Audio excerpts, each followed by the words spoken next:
Hello, everyone, and thanks for joining us today for Verica Unify 2021. Today's breakout session is entitled A Telecom Use Case, Petabyte Scale Implementation Powered by Verica in Eon Mode for Pure Storage. This session is sponsored by our Platinum sponsor, Pure Storage, so thanks very much to our Platinum sponsor for this. I'm Steve Sarsfield on the partner marketing team here at Verica. I'll be your host for this session. Joining me is Ram from Natsoft, who will be taking us through a very interesting case study involving a major telecommunications company who uses Pure Storage Object Store and Verica in Eon mode. We also have Naveen from Pure Storage in this session. So thanks for joining us, guys. Before we begin, I encourage you to submit your questions during the virtual session. You don't have to wait. Just enter your question in the Q&A box on the right-hand side of your screen. We'll get to the Q&A at the end of the session. We'll answer as many questions as possible during that time. If there are any questions that we can't get to, we'll do our best to answer them offline. As a reminder, this virtual session is being recorded and it will be available to view on demand this week. We'll send you a notification as soon as it's ready. Please stick around for the code at the end of the session. Use it to gain points to participate in our Analyze to Win competition to win prizes. Now let's get started. Over to you, Ram. Hello, everybody. My name is Ram Chandran Somsundaram. I go by Ram, and I lead a data solutions team at Natsoft Corporation. The team enables clients with the data flow from ingress to egress, ranging from data modeling, data storage to consumption. We also provide expertise in data migration and help design hybrid solutions for data on-prem or on cloud. Overall, we attempt to be a COE for all things databases. I started my IT career in 1988, and I think I'm going to walk through you every year of my life. I'm just kidding. So the latest engagement I had was with AT&T, and I was with AT&T from 99 until April 2021. Currently, I'm with Natsoft Corporation. In this session, we are going to go on a journey with a large telco. A journey everyone knows is not easy. The large telco was running Verica EE with datasets sizing ranging in the petabytes, looking to make a move to the cloud with a solution that would be very close to cloud. So let me set the stage here for the current setup. The setup here is not atypical of any large corporation. Multiple silos, multiple data owners, laying claim to the data with each owner managing their own data. This was way far away from one version of the truth. And multiple clusters managed by each silo. What this translated to? Wasted resources, no sharing, and support and maintenance nightmare. The workload consists of data ingestion at various frequencies, streaming data via Kafka, batch loads that cycle throughout the day, intraday, or once at night. Mixed user workloads consisting of web-based queries expecting sub-second responses, ad hoc queries that sometimes were a few pages long, and queries generated through the tools used ODBC, JDBC, and .NET. The data loads per day would be in the high terabyte range and had their own SLAs. User expectation, as usual, for queries response times, immediate. But in reality, there is a workload balancing act that the teams have to perform to ensure service level agreements. I'm sure a number of my DBA friends are nodding their head in agreement here. This is very typical of any large database implementation. The current scenario was a Verica EE database catering to this, using commodity hardware, 2U rack-mounted servers with 24 spinning disks attached locally with RAID 1+0, providing around 9 terabytes usable space per node. And as we all know, Enterprise Edition needed a 3-server minimum for redundancy. The Enterprise Edition served well until it did not. The usage started to expand, and some of the shortcomings came to light. The storage and compute are tightly coupled, so you couldn't add one without the other. The to-use size of the servers meant a large footprint. We had to earmark a large area in the data center space for these clusters. And then lastly, unused capacity. The resources were not shared between one cluster to another. And then the long pole in all this, rebalance. You could not add nodes or remove nodes without going through a rebalance, which could take hours and days if needed. So we were challenged to come up with a solution that addressed those pain points. High level, the new solution would need to meet some of these key indicators. These are the common culprits: scalability, resource reuse, resiliency, and cloud readiness. So the team started putting together a POC, and after an extensive POC of a few technologies, was decided to go with Pure Storage as the technology partner for storage. The key points in deciding to go with Pure was the availability of the S3 emulation, data resiliency in the form of erasure coding, and scalability horizontal in the form of adding blades, and vertical by using multi-chassis XFM. Now, let me explain why we went with this solution. We could now use servers that were 1U as opposed to 2U, allowing us to cut down by half the footprint on the data center floor. If you look at the picture shown here, you could immediately double the number of cores because your footprint went down by half. The possibility of storage versus compute separation brought down the usage of the local storage down to the bare minimum just to accommodate the local depot. And then further down, we found that the local depot was not even necessary. The writes and reads to the FlashBlade was faster or comparable to the local storage. For example, the writes became faster due to the buddy node not existing anymore with Eon. This also cut down space usage by half. The reads were comparable to what we saw with local storage. To make this design overall an elegant design, we bought a container to house the racks along with the FlashBlade cluster. This helped the network east-west traffic remain local as much as possible, with the top of rack switches connected via a spine to the FlashBlades. Immediately after the FlashBlade cluster was activated, various other use cases sprung up that required the Verica/FlashBlade container to be integrated with other containers that housed servers catering to Hadoop. This big data integration would lead to an implementation of Verica SQL on Hadoop using external tables to access data residing within the Hadoop clusters.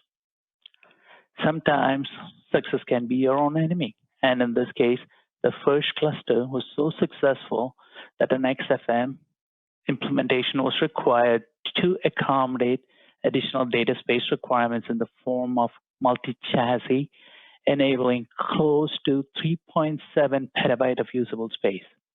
Now, to address the reuse requirement, subclusters were designed to take advantage of cyclical capacity requirements intraday. An example shown here would add the buffer nodes to the clusters as required based on the performance and in-house built logic. The conversion from going from EE to Eon with FlashBlade was not without challenges. The migration started with pre-Verica 10 version, and at the time there was not the EE to Eon migration tool that's currently available now. So we had to rely on a lot of extracting and loading, painful and manual. The S3 emulation and Eon had to be tweaked to play nice. We had to mention the engineering departments of both Verica and Pure so willing to work with us as we pursued something that had not been done before. The whole XFM implementation was a first within the company and required some out-of-the-box thinking and design for network and storage. In the end, we managed a solution that addressed all the requirements and more. Verica continued to improve with new features, and outcome of this implementation created a great partnership between Verica and Pure that is advantageous to every company out there looking for an elegant cloud type on-prem strategy. To call out a few points, Pure with its evergreen technology, transparent upgrades, no outage on Verica, S3 support that helps act as on-prem cloud. And now let me turn it over to Naveen. Hey, thanks, Ram. My name is Naveen. I'm a solutions manager at Pure. I just wanted to point you to some resources that you may find useful. We have something called as a Pure Validated Design. It's a one-stop shop, one document that has everything that you need to know about how to migrate to Verica and Eon mode with Pure Storage FlashBlade. It has all the steps needed, why you should do it, and a step-by-step guide, including all the configuration that you need. So go download it at purestorage.com/analytics and click on Verica. You will also find other useful resources such as a white paper and videos. And we also even have scripts, Ansible scripts to help you automate some of this. So go check out purestorage.com/analytics. Thank you for attending the session. All right, Ram and Naveen, thank you very much for that presentation. Now let's get right to the Q&A. Thanks very much, guys. Great informative session. Really appreciate it. I think the question that everyone wants to know is, how do I go about hardware sizing for Verica in Eon mode? And how do I pick the right hardware and make sure that it's going to manage all the workloads that I have? So, Naveen, any insight on that? We have a sizing guide for this as part of our material on Pure, and we can actually walk you through an exercise. Our sales team can walk you through an exercise where we can size it accurately. Most of our solutions have a sizing tool, sizing calculator in form of an Excel spreadsheet that can walk you through that step by step. Great. And Ram, how did you go about sizing for Verica in Eon mode? Do you remember? Sure. So basically, Verica sizing is a three-ring circus. You have to decide on the number of shards. You have to understand the workload that's coming in, and then you have to decide if you need a large local depot or not. All these flow into your sizing decision. So in this particular reference case, what was done was that Verica Eon brought about the compute versus storage separation. So the on-prem S3 storage with Pure FB, and on the compute side was all commodity hardware. Now, this is a case where you have to make a decision on how many shards to go with for your primary cluster. One of the things with shards, you make the decision, you live with it. At this time, I don't think you can go and change the number of shards down the line. But the main thing is, once you understand what workload is coming, you can very easily decide on how many shards you need to have. So all these went into it, and in this particular case, the example of this particular conversion from an EE to an Eon implementation, the 48 nodes was taken and converted into a 24-node primary and a 8-node and the 8-node subclusters. So with 32 nodes, it could replace a 48-node cluster, which speaks volumes about going from EE to Eon. Yeah, super efficient, right? So that's great. Can you give any details on the elasticity aspect of it? So I know a lot of customers are looking for Eon and Pure to kind of scale up and scale down when end of month workloads come along or end of year workloads come along. Do you have any thoughts or any strategies around that, Ram? So elasticity seems to be the magic word these days. So everybody uses that word, elasticity. So in this case, this was an on-prem implementation. with the Verica Eon, so the elasticity was mostly horizontal, meaning you could add more subclusters to accommodate for the incoming workload. In this case, the workloads were a mixed workload environment where you have a GUI-based strategic type in and out queries requiring very fast answers, and then you have batch queries coming in, which are, we know it comes in at a certain time of the day and it runs at a certain time with a certain amount of load. And then you have ad hoc, which is users, they throw in what they want. And then, of course, you have all these streaming type workloads, which comes in from Kafka or other streaming architectures. All these have to be accommodated. So what was done was to ensure that subclusters were set up very clearly and earmarked to handle each of these workloads. When these workloads were not in use, take those subclusters and repurpose them for other work. So this way you achieve elasticity there.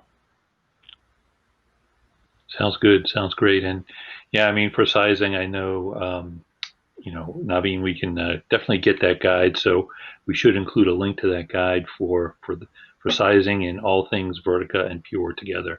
So we should include that out to this audience. That is all the questions I see. I see no more going on. So, that's all we have for questions today. Again, if you have additional questions, our engineers will be in the developer lounge. And, if you have any questions afterthought, we'll do our best to respond via email. You note that today there will be a replay of this event and a PDF copy of the slides available very shortly. And don't forget that you have the Analyze to Win code, and the Analyze to Win code is Labrador. So let's close out a little bit with a message from Pure Storage. Pure Storage FlashBlade, the leading unified fast file and object platform, or UFFO, is built to address the needs of modern, unstructured data and consolidate workloads on a single platform. FlashBlade delivers performance, simplicity, and scalability to power the most demanding workloads while enabling modern analytics and delivering unmatched data protection, rapid restore, and ransomware protection, all with less downtime thanks to non-disruptive upgrades.